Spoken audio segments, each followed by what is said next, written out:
Just talk about art.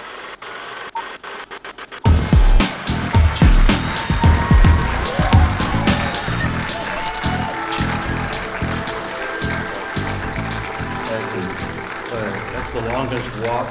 You know, you're hoping people will continue to applaud.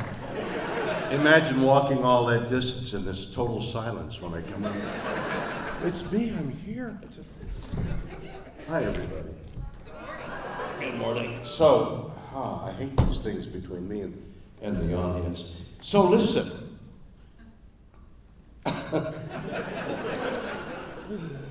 I forgot, because it's been some years since I've been to Niagara, how gorgeous the falls are. And I've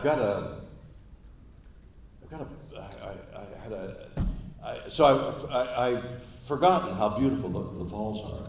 And I talked to the driver of the shuttle who does tours, and I said, do you get used to it? He said, yeah, I did. But COVID was for 2.5 years, I didn't do it. So the first few times I was doing it, I'd forgotten the words that I'd always used, and I was looking at the falls and knew. So I've got a book coming out in the fall. Why are we laughing? But the reason I mentioned it is because part of the book's premise is trying to retain the inner child that looks with awe and wonder at everything around us. I mean, you can get used to the falls. I mean, this is one of the great wonders of the world. And you go by it 3 times, or if you're in a room like they put us up in the Hyatt there, and hi, nice, good to see you guys. Find a seat, don't worry about that. It's good, no, it's all right. The party's almost over, but so if you can get accustomed to seeing the Niagara Falls and say, oh yeah, look at that, it's water in here. Actually, coming from Southern California, and just before I came on, I'm reading an article about the drought in Los Angeles where they're rationing water where I am to sprinkle in your lawns once a week for a limited amount of time. And the sun there is a lot hotter than it is here. So obviously the grass is going to dry up and the trees and all that kind of thing.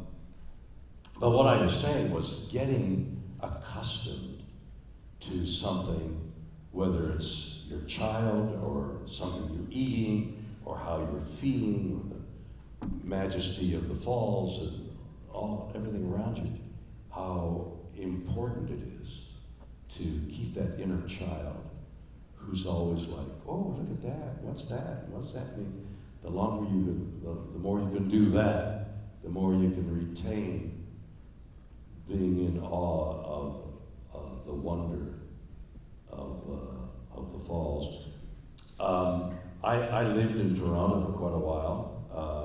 I was born in Montreal and went to McGill, and when I graduated McGill, I ended up in summer theater, and then went to Ottawa for what was a professional theater at the time, called the Canadian Repertory Theatre, CRT, and stayed there for a long while and did a play a week. So you'd rehearse a play in the afternoon, do another play at night. A week later, you do the play that you were rehearsing, and then rehearsing another play. It's called repertory.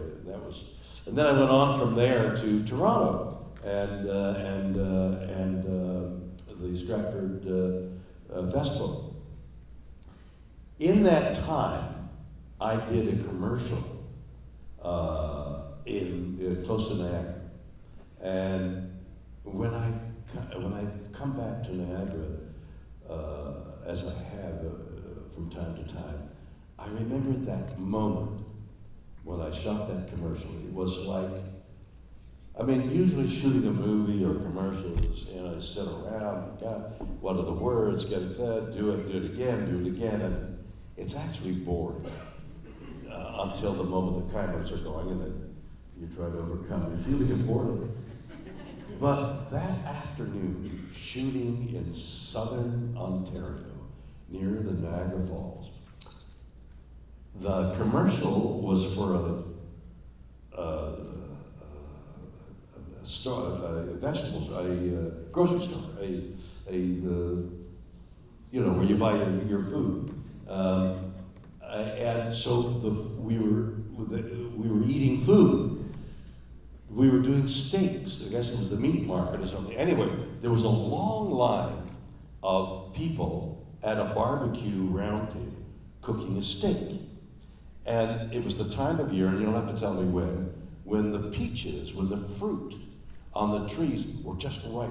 So now we're doing a commercial with steaks like early morning or middle of the morning. So when the steaks are going to be done, it's going to be lunch hour.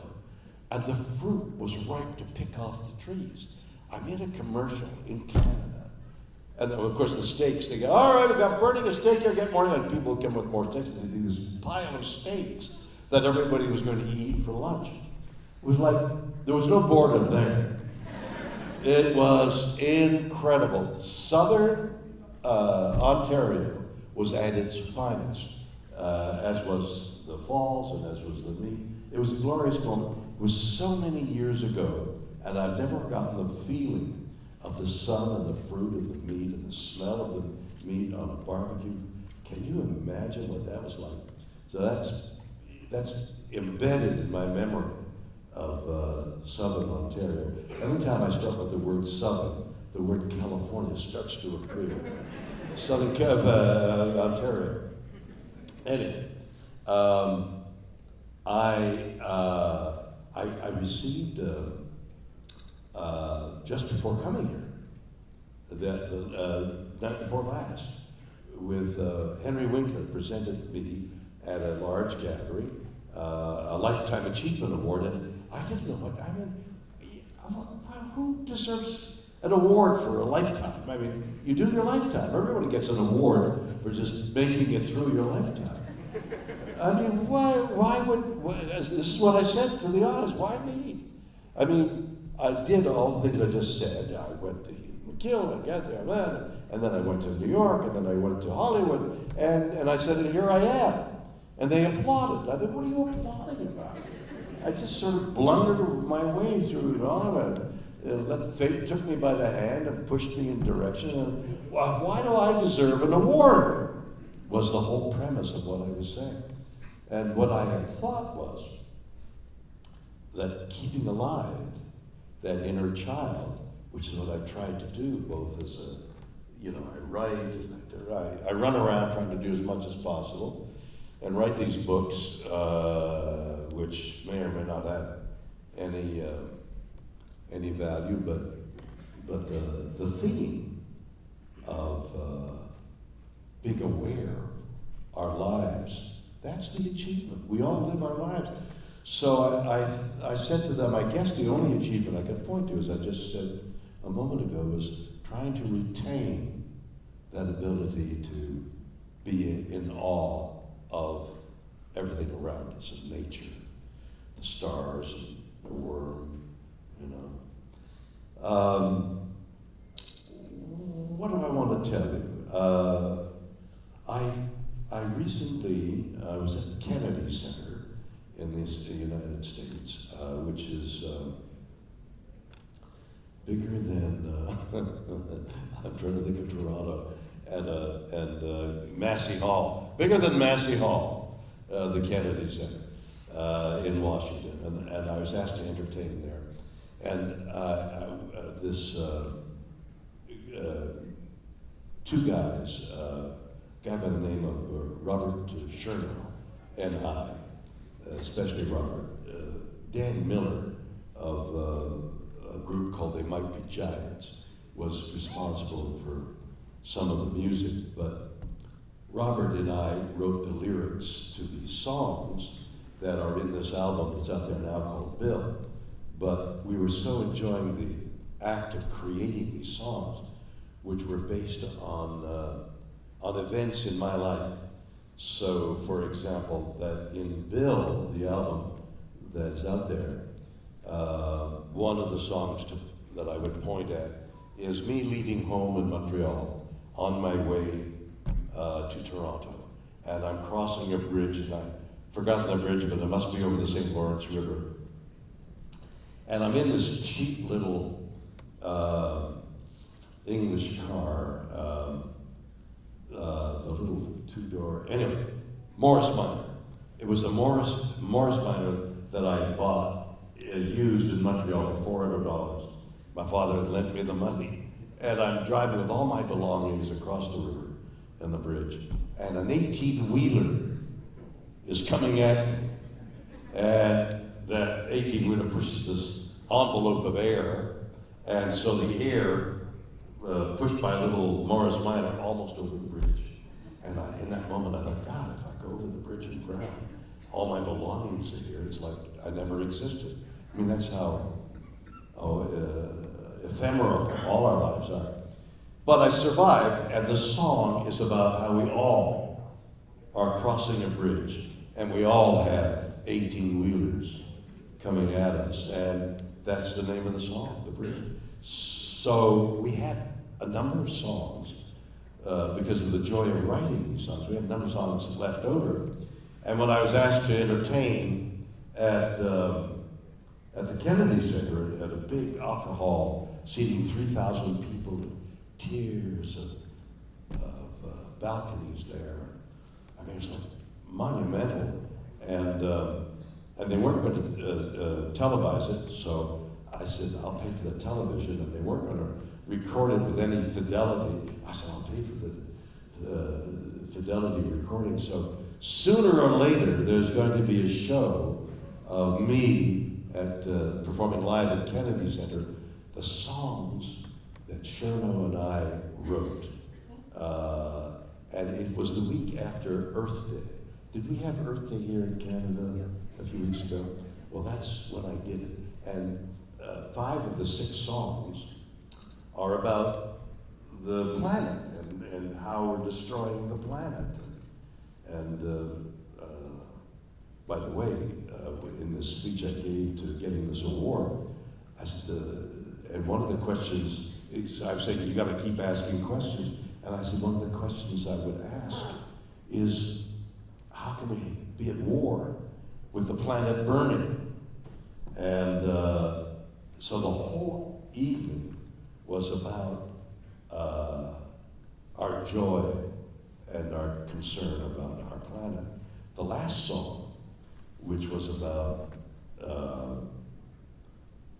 distilling my adventure that some of you may know, I went up into space and had an enormous experience far beyond anything that I could have imagined. And I went to the desert on a Monday. On a Sunday evening, Robert Cherno and Dan Miller and I met for dinner. And we said, we got to write a song about me going into space. So we made some notes. And then on Monday, I went to the desert and had this experience. When I came down, I called Cherno and I said, you know, everything we talked about at dinner on Sunday night about being in space, forget about it. That's nothing to do with what I experienced. And we wrote a song called So Fragile, So Blue. And that was like the key song of that evening at the Kennedy Center. So Fragile, So Blue. We see here with the falls, this water flowing, the bringer of life, water, flowing over the falls and being, and water being this magical thing, being solid, ice, water, fluid, water as we know it, and then mist is a gas, water gas, water vapor. It's the only thing we know of that has three shapes to it. Water is this bringer of life. We're 80-90% water, and we're running out of it in Southern California, and as well as many other areas are in drought. But here, in this magical place called Southern Ontario, all this water flows over these hills, it falls and vaporizes, and I mean, it's magical, and I don't want you, those of you who live here, ever forget how magical it is. So, listen, I thought this would be like a nice introduction, and get to know each other, like, hello, that's who I am. I'm a Canadian still, I'm here among you. I haven't been able to vote, ever. But whatever party is in power at the moment, which just changed recently, right? It's a beautiful transition of power by people who are seemingly intent on making Canada better and better, and in the States it's much more vivid and more warlike. Yeah, in the States it's democracy in action for sure. Well, you know, democracy is this is my idea. No, this is my idea. Well, democracy seeks to ameliorate and moderate and vote, and everybody goes with the majority. And democracy is difficult, and it's warfare, and this is my idea, and I think it's best, and let's not go to war. Like, I don't understand why Southern California doesn't do a tunnel from Oregon or Washington State, and a tunnel to bring water down to it's the darndest thing you've ever seen. But that's democracy in action, and here in Canada, it seems to be working better at the moment than it is in the United States. It's coming back to Canada is a real moment of comfort for me. Back to familiar things and people who are very polite. My goodness. Ask me a question and I'll vamp on that. Do we have a microphone set up? Somebody in black. Wait a minute. Two people in black. Somebody's huddled over there. Where are you going? Is somebody got a microphone here? There's a microphone. There's a man in black. Good. Everybody's in black here. We're in mourning for our youth, I think, is the line. What, you got a telephone? Yeah. Oh, you got your question on your telephone. No, actually, Why? No, wait a minute. No, don't read it. No, don't read it. Don't look at your telephone. From your emotion, what's your question? Well, I was actually... And right into the mic. Speak right into Okay, it. so my question to you is, being that you've been in space, you know, very few people have had that opportunity unless you're an astronaut. Also to show that you were Right into the mic. Also to show that you were on better late than ever with Henry Winkler, George Foreman, and Yeah. Is there one moment in your life that you... Is there one what? Is there a moment, or I should say, is there an experience that you have yet to experience and you'd like to experience and you haven't had a chance yet? And if so, what's stopping you from doing that? Well, I mean, it's like saying, you know, have you had a religious experience or something? You don't know. I'm looking at the falls as a religious experience. So how do I know what I'm missing? But taking the opportunities that are offered me, and it's really quite different. Maybe not unique, but certainly very different for me than it is for you when somebody calls me and says, how would you like to swim with the sharks? Oh, really? Swim with the sharks. Okay. And I grasp the opportunity. Like somebody said, how would you like to go up in space? So it's a matter of stumbling. What? Did somebody say something out loud? It's a matter of grasping the opportunity, whether it's for me or whether it's for you, of some adventure.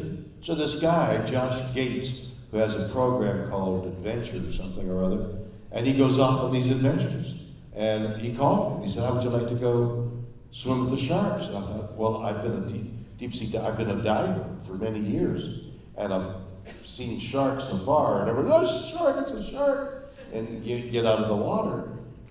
I said, okay, and I found myself off the shore of the Bahamas with a group of people who spend their lives diving with sharks, take pictures, and the guy, and I'm in my suit with a tank and all, and the guy says, and they're chumming. They're throwing raw fish out for the sharks to grasp, to be there, so they can attract sharks, so they can film the sharks. And the guy says to me, okay, you know how you hop in, you hold your mask, you go in, and you got your lighted in the air, lighted in the water suit on, I forgot what you call it. And yeah, so ready, Bill, go, oh, Bill, the guy says, the head guy, says, listen, see all the sharks swimming here. The most dangerous part of this whole thing, Bill, is when you go in and when you come out. See, because all the sharks there, they're in a frenzy of feeding, so that's very dangerous. So get in as quickly as you possibly can. And when you come out as quickly as you can. And I'm thinking, like you just suggested, why am I here? Is this the adventure? Is this the thing I'm missing most? So I jump in and I avoid the sharks, so I go down 60 feet. And there's a big rock. They obviously no accident, there's a rock. There's a sit down on the rock. And there's 4 tiger sharks that they're feeding and filming, and I'm sitting on a rock. And the guy behind me, who's my guard, darts out, pushes a shark aside, who's about to eat the cameraman. I can't believe, when did I say yes to all this? And then I look to my right, and about where that speaker is a lady. Turns out later she's called the Shark Whisperer. And she's surrounded by 5, 6, 7 foot sharks. And she's like going like this. And they're all in chainmail, by the way, which in case the shark bites down on them, the chainmail will take most of the blow. I guess you get crushed, but you know, your skin is punctured. They're all in chainmail except me. And then I see her coming towards me with a shark in her arms. And she comes and she places a 7-foot shark in my lap. And I find myself petting the shark. And because I'm not wearing chainmail and chainmail gloves, I can feel the shark's body. And it's like a stiff carpet. It's not skin and it's not hair, it's something in between. And I'm feeling a shark's skin, for God's sake. And inadvertently, I poked a finger in the gill of the shark. The shark swam off. And I thought, this is as much as I know, sharks, if you turn them upside down and pet them, go into something called toxic shock. They faint. I don't know. Why, you turn me over and bend my stomach. I might get excited, but I won't faint. Or maybe I'll faint from excitement. At my age, it's possible. So I thought this shark was in toxic shock, but it wasn't. It was in, like you pet your dogs, and the dog says, "Glow," because you're petting and loving them. That's what the sharks were feeling. She brought another shark over, and it was like so mellow. This thing about turning a shark over, I don't know when they discovered it, but they also discovered that orcas will turn a shark upside down, pet it. So, and great whites, the great whites are the apex predator in the ocean. The next is the tiger shark. These orcas are like the best of all, because they'll turn a great white over, pet it, goes into toxic shock, and then they eat its liver. So I thought that's what was happening. It wasn't. These sharks were fainted from love. Then I had to get out, And I'm swimming up to the top, and there are all those sharks. And when you get out, you climb stairs, so your backside is to the sharks. And I'm sure I heard a shark say, "Look at that asshole." No, I did not. Anyway, that's the kind of adventure that I'm offered. And this going to space was another. Would you like to go? Hell yes. And then I thought about it. The Hindenburg. Remember the Hindenburg? You ever see that footage on the Hindenburg? You know, that's the Zeppelin, like a 300-foot, lighter than air bag of gas with people living in it. And it went across the ocean. In the late 30s, it was the way to cross from Germany to North America in a Zeppelin. And there was one called the Hindenburg, which was the king of the airways. And it's filled with hydrogen, which is a great lighter than air gas. So it goes to dock in New Jersey. This we find out later, and they lower a rope, a thing to tie off, whether it was rope or metal, whatever, to tie off, like you would a boat. You tie off this thing, anchor it, in essence, on the ground. And apparently, static electricity went up this thing. The Zeppelin, the Hindenburg, was coated in aluminum. And so the static electricity went across this metal surface, and there was a small leak of hydrogen in the back. And it ignited the hydrogen, which is highly inflammable. And the whole Zeppelin, the whole Hindenburg, burst into flames. And there's footage on it, little people running away about the size of this, little people running. And there's an announcer who was announcing this thing, here it is, the Hindenburg. And then the Hindenburg bursts into flame, and the announcer goes, "Oh my God, the humanity of it all!" He's screaming, and people are dying because hydrogen is ignited in the Hindenburg. You know what they were filling the rocket that I was going to go in? With hydrogen. Yeah, with hydrogen. They asked me to come a day early. So that Sunday evening, when I was planning over dinner with how to write the song, I was asked to go in on a Monday. Everybody else was coming in on Tuesday. So I went there Monday thinking, why am I here early? So I there Monday morning, I have a meal, and then they said, let's drive to the gantry. And the desert there was at 4,000 feet, which is, like almost a mile high in the air. So we drive to the gantry, and there it is, this thing. And then let's go up the gantry. Okay, let's go up the gantry. It's 11 flights up the gantry at a mile high. Okay? So I'm walking up, and every 3 flights, I'm sucking in air. And I'm stopping, look at the desert, isn't it? And then I get to the 11 flights, and I'm falling over, and I look at I'm looking at a room about the size of the stage, square, and it's got foot-thick cement walls. And it's a room, and the door is ajar, and I see oxygen tanks, and I see radio and stuff. And what's that? Oh, what is it? Well, it's a room that you run into and close that door and use the oxygen in case something goes wrong. What do you mean in case something goes wrong? That's what it was. So I was a little apprehensive about the whole thing. But it was quite a journey, and I came back in grief for the world, and I've been trying to say something about it ever since. Hold on just a moment. Unless your arm is raised for exercise. Okay.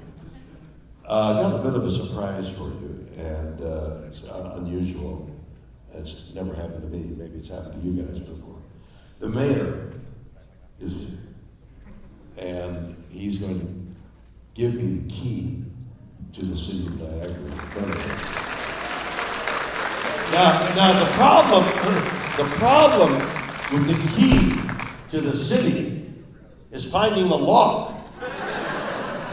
Here's the mayor. All right, give it up for Mr. Shatner, everybody. Let's bring up Mayor Jim Diodati, Mayor of Niagara Falls. There he is. A very special presentation. There he is. What a good-looking human being. What's that thing you've got around your chest? Let me get some rope here. Do I have anything to bring? It's get enough to hang yourself, be careful. So, Yeah, here we are. this, Bill, Yes. first of all, I'm so excited to be here right now. Oh, I'm excited. I just want to start, this is a chain of office. No kidding. Yeah, this is older than me. This is from Birmingham, England. Really? And yes, and every mayor that is the City of Niagara Falls mayor will wear this and eventually have their name on it, just like the Stanley Cup. Wow. Yes. So, and it gets me. Is there a guardian like theirs for the Stanley Cup? Not exactly. It's just me. It's just me. And I won't tell you where I keep it because someone might want to grab it. Because I get 10% off for Burger King when I wear it. So I am so excited to be here. I've been a fan since I was a little boy watching Star Trek first. And I know Bill started out in Montreal. McGill worked his way to Stratford, and then eventually the big stage in Hollywood. And I would watch you. I watched every show over and over and over. And what I admired, the first thing. Yes. My name. I was just an average kid. Yeah. Average kid, like Yeah. like wallpaper. And your name was Jim on the show. My name's Jim. And that made me feel. Wow, we have so, something in common, Jim. Yes. And so, I'm a fictional character. That Jim is a fictional character. I know. He's the mayor? So I was crushed when I found out your name wasn't really Jim. But as a young boy, and I can't tell you how many times as a politician, I've heard people say, "Damn it, Jim." I'm a politician, not intelligent. Right? And I got to tell you, you inspired leadership in ways I bet you don't even know. I mean, this guy broke boundaries. The first televised interracial kiss with Uhura, right? Is that awesome? The stuff that this guy did. We always talked about you and the purple alien. We're like, man, the guy's a legend. And I mean that. And I mean, you showed bravery no matter what was coming. Anytime. And also. Look up there. I see it. Yeah, are you brave? No, I'm afraid. Okay. Protect me. I'm brave. Can we arm the You photon? know what? It doesn't exist. Can we arm the photon torpedoes though? You're living a dream. I am. All right. But it's a fantasy and it makes me happy and it's my escape from the reality of our world. And every time I watch you on the big screen, it was my escape for 2 hours. It was a movie, 1 hour or a half hour if it was a show. Hour. Hour. It may seem like a half hour, but it was a good show. Well, commercials. I don't watch commercials anymore. that's I watch right. it straight. So, I just want to say this: the leadership, the bravery, the compassion, the vulnerability, the humanness. It just mimicked life in so many ways. I'm so touched. And I missed the last time you were here. I was out west. I was in Winnipeg, and I said I will never miss this man again. So I skipped the conference out west this year in Saskatchewan to be here just for one reason, to meet you, Bill. And Wow. and I'm joined today by one of our city councilors, Victor Pietrangelo, our CAO, and I want to acknowledge Chris Dabrowski, who organizes this big event. Can I acknowledge Chris? Are they all running for office as well? I think they are. I'm not 100%. I hope so. But I have a key to the city I'd like to present to I you would if I love could. to have the key. So if we could have that key brought Brought up here in by here. Ray. Beautiful. Now this is the artist. If I could introduce Ray. Hi. So Oh my Ray, don't go away goodness, yet, look how Ray. beautiful that is. So let me show you Oh, wow. this. So Ray designed this personally. You can see the Enterprise emblem Oh on my it. goodness. The falls, the Canadian flag. And I will read this to you. It says, "This key to the City of Niagara Falls, Canada is presented to William Shatner, June 2022. And this artist, Ray, is a local artist. She's been recognized That's all over. beautiful. And she Thank did this. you so much. And this key is unique. Just like this man is unique, this key is unique. No one else will ever have this key. It's made just for you. And I've been told you're going to sign it. Yes. And then we're going to do something special Right. with this. Can we see it? Can we see it? Yeah, I'm going to be signing it first. Oh, there we go. Okay. Right there? Sure. Oh my gosh, this is awesome. All right. Somebody now, pinch me, seriously. Now, you hold it. Show it. Okay, will do. How about a big hand for the artist, Ray? hold it up in the air, Ray, hold it up. Yeah, can you all see it? I want you all to see it because I want to do something special. I run a charity in the United States for children and for veterans.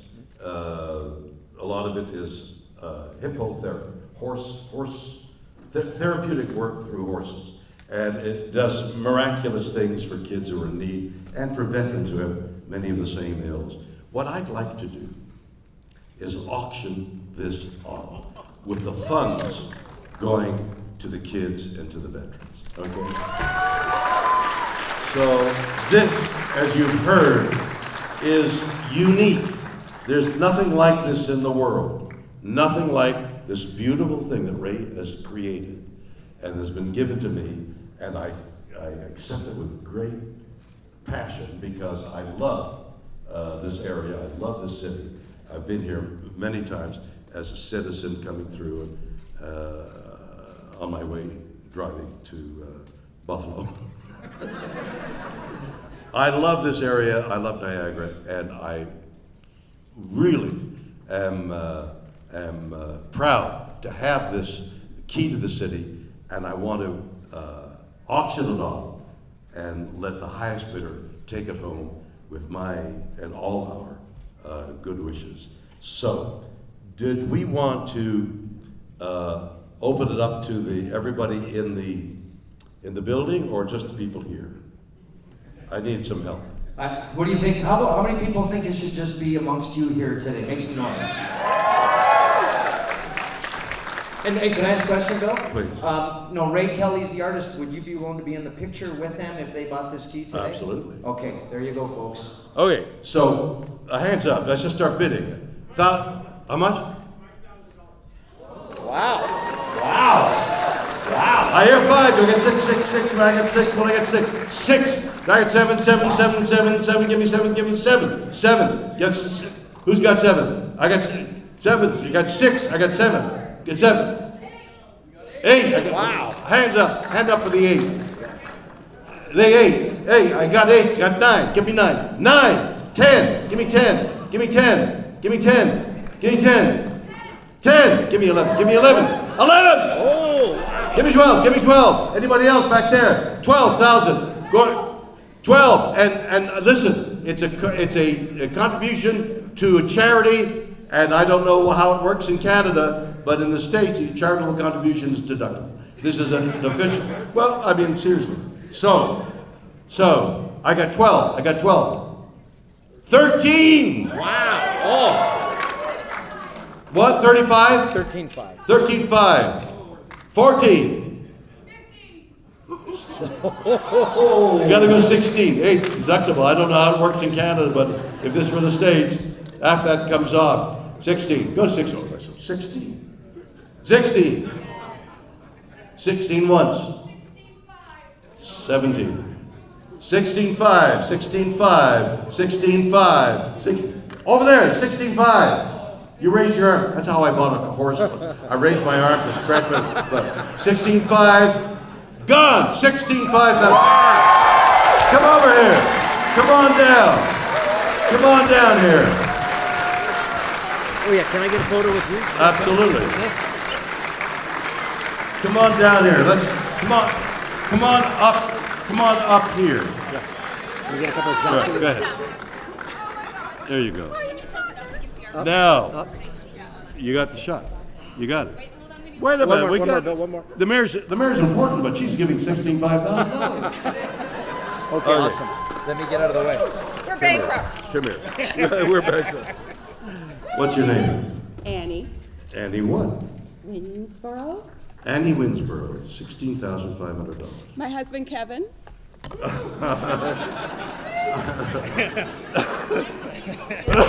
I hope you agree with your wife's. I started it. It's my fault. Speaking of the mic. All right, I started it, and then she just takes off. Yes. But I'm second now to William Shatner. No. Come over here. That's excuse me. That's incredibly generous of the two of you. I can't tell you how good, what kind of good that money will do kids and veterans who really need it. So, where's the official photographer? Are you? Can he go on the other side of you? That's a good idea. You think so? Yeah. Okay, I'm putting the mic down. I'm gonna hold this up like this. Oh, Yeah, go. Let's not cover his face though. Okay, well, so look at that lady. There's one. Look over there. Look at that. Fantastic. Thank you, Michael. you know what? We have been fans of yours forever. But you're Lower it a late. bit, lower it a bit, so I get your face. Lower it a bit. Yeah, I'll get him one too. Sorry. Too excited. Thank you so much. Now, who's gonna handle the business part of this? You are gonna handle the business part of it. Yeah, this gentleman will accompany you. Children are worth it. I'm appearing here tomorrow. There'll be another key tomorrow. Thank you, everybody. Pleasure being with you. Bye-bye.